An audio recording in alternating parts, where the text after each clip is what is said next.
about the Goans arriving first in Canada Mhm. and how many there were? Yeah, I happened to actually write the 25th anniversary, for the 25th anniversary of the Goan Overseas Association. I was asked to write a history of it. In the 80s? This was in 1995. 95. That's 25 years. It was founded in 1970. Yeah. So they asked me to write this, which I liked. I'd written some previous articles about it. So I took this opportunity to talk to a lot of people, some of the early people who were there. From which year? Which were the first you could find?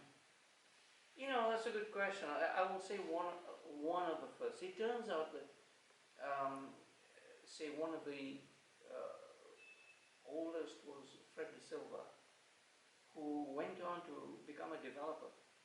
So he did extremely well very early. In which year and which part of Canada? He came and did his engineering in 1959. He was a young man. He used to go on from Karachi. I see. Some of his roots in Moira and Aldona.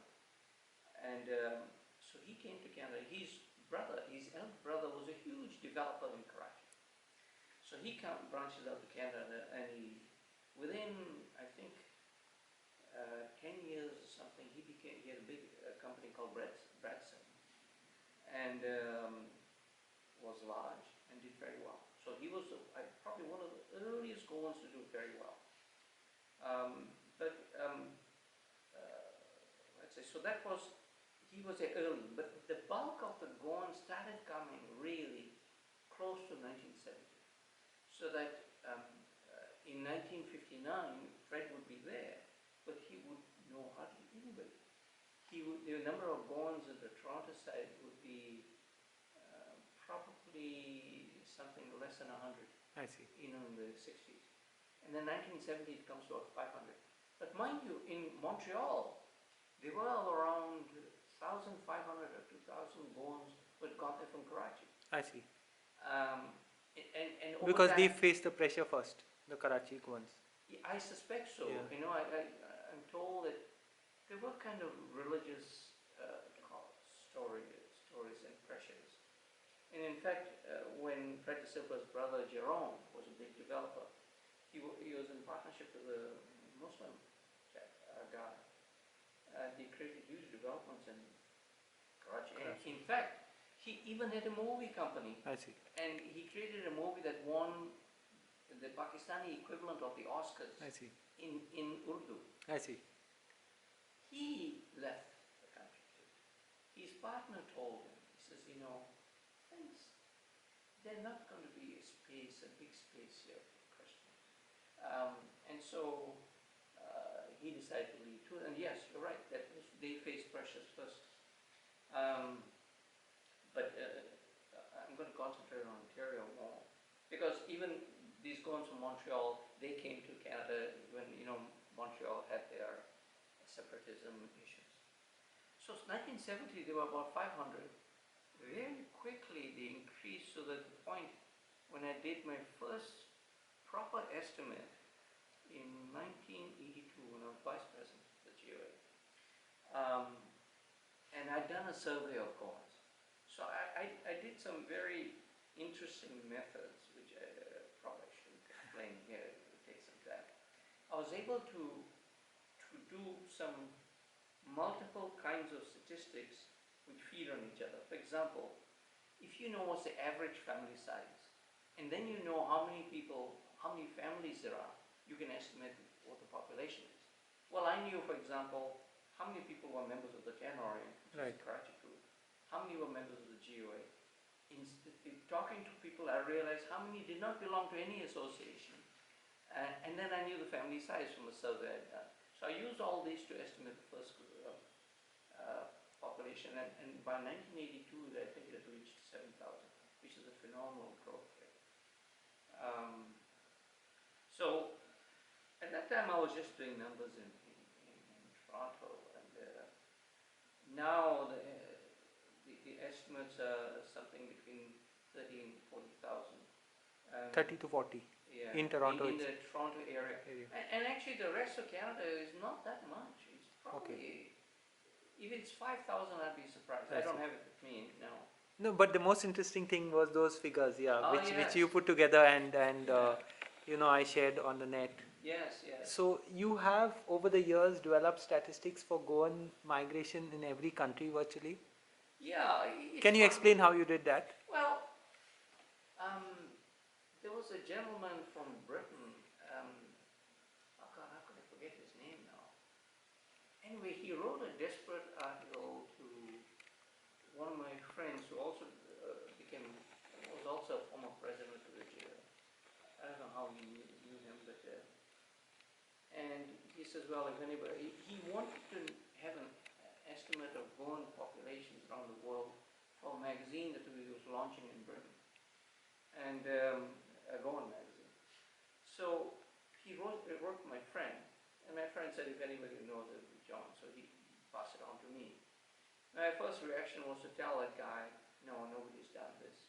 It's not something you Because do. statistics are not kept anywhere on No, a you regional don't. I mean, basis. we are not a nation. Yeah, yeah.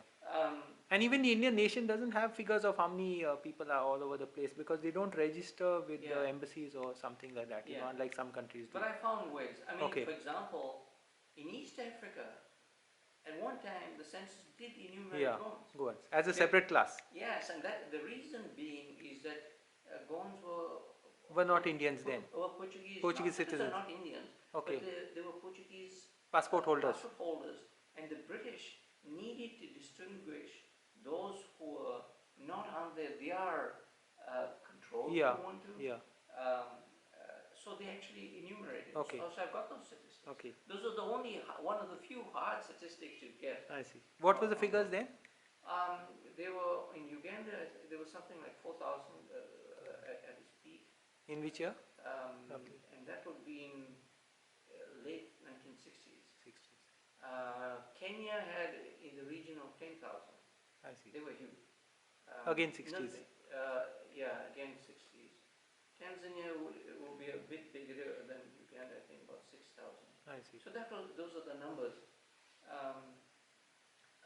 So we're like, that was the only one. That Almost a village or two Goan villages settled there, you could say. I've got no idea. No, I'm saying if a village is 5,000 or 4,000. Oh yes, from that point of view, Yeah. It seemed like a lot because, Yeah. that's all we knew. Yeah. We didn't know numbers. And so in the British, the way they encourage each group to keep to themselves. I see. So the Goans had a Goan club, the Indians had an Indian club, Europeans had a European club. And until independence came, we were not missing a heck of a lot. And the Entebbe Goan Institute, I think, was the one that got the most integrated. And I think a lot of that credit goes to my brother Peter, because he became president of the Goan Institute once, and he brought a lot of his African friends who were in university with him. I see. They said they worked in the civil service, so it became like a civil service club. And so a lot of Africans joined, and they were delighted to be there. I see. So we became good friends, and other Indians joined. This is mid 60s? Late 60s. Late 60s. Yeah. Around, you might even say mid 60s, about 66, 66. I see. No, 68. And then other Indians joined, a few white people joined, and you'll be amused why the Britishers joined.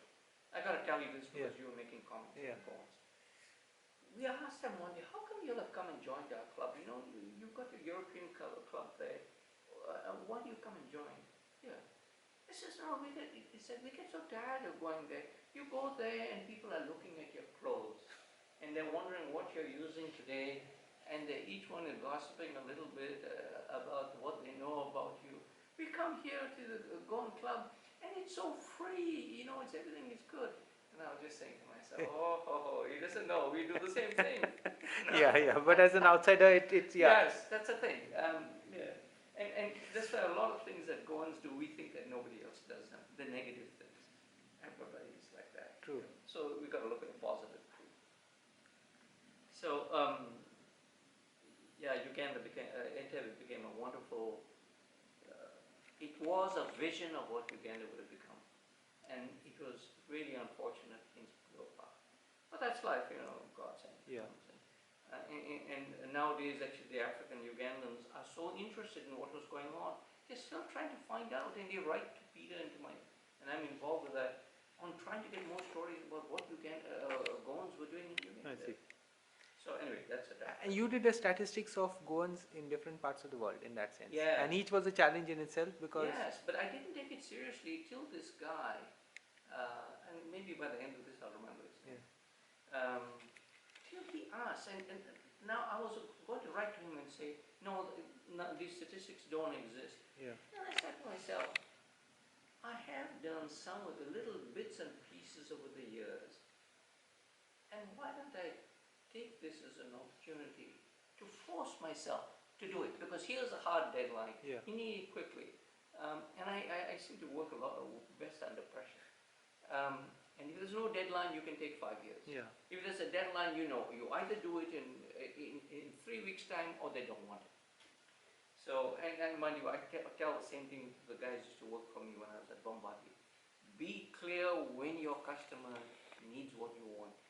Don't try and do 3 weeks to do a fantastic bang-up job if they need it in 1 week, because in 3 weeks they don't want it, however good it is. So this guy, I took this to force myself. And then I started looking at all that I had done in the past and never properly formalized it. And then I started producing the statistics like I have here. Yeah. And because two things had changed. One is the numbers were changing. Right. So I wanted to give people an idea, what was it like in the maximum period? So I put those numbers here. What is it like? I call it in its heyday. Yeah. And I put those numbers here. Here I put it what it is today. And then I did something that I thought was particularly good, was I put my level of confidence. Right. The idea is I didn't want to give people an impression that I was so sure about my statistics. So which countries are you most confident about and least confident about? Canada, I am pretty confident. Britain. Pakistan now. I was so unconfident. In fact, I haven't written it up again. I'm pretty confident now. Because I finally got somebody I met somebody who worked in the Archdiocese of Karachi, a priest who came to Canada, and he was able to give me numbers. So what's their figures now? In the region of 14,000. 14,000. Yeah, that's what they say. Even the Goans of Pakistan website Yes, says. and that Menin. Menin. Yeah, Rodriguez. Yeah, Rodriguez from Kolba. Yeah, and then he came on. I used to write to the Goan Association, email them. Yeah. Nobody had an idea. Nobody was willing to tell me, is it more like 1,000 or is it like 10,000 or is it 40,000? Just to say.